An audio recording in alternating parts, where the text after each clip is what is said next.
The first time I came to New York, I stayed with my good friend Jim Peck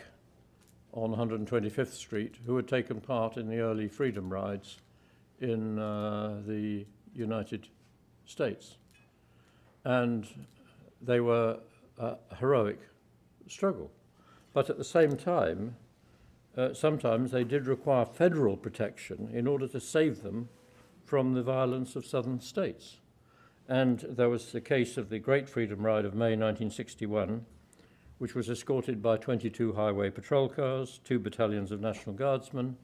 3 US Army reconnaissance planes, and 2 helicopters. That's not minor stuff, just getting from Montgomery, Alabama to Jackson, Mississippi. And likewise, the famous great symbolic march from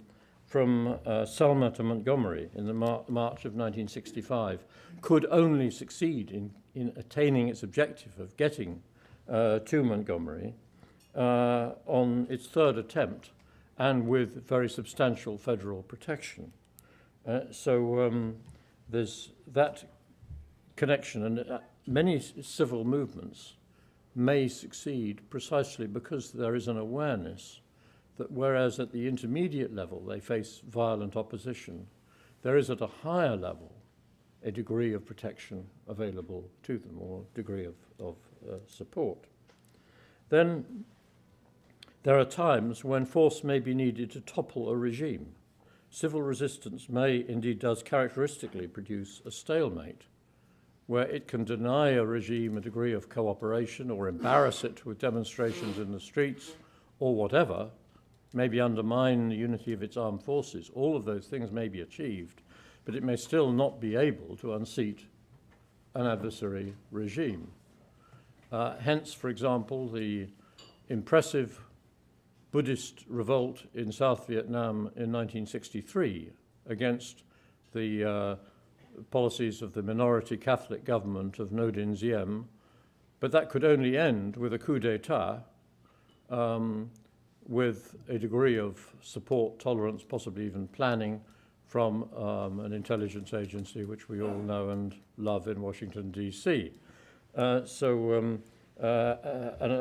instance of where a civil movement then led to an action which was somewhat different from that which the civil movement itself had been planning and supporting was the Iranian Revolution of 1979, beginning largely as a student revolution, largely as seeing itself as it were, politically progressive,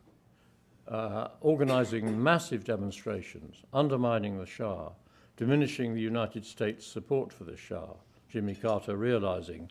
that he was onto a loser with this ruler who tortured his opponents and so on. And yet it took what one might call an Islamic Leninist in the shape of Ayatollah Khomeini to bring about the end of the Shah's regime and a new regime, because at a certain stage,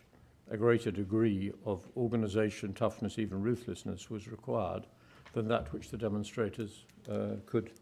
provide.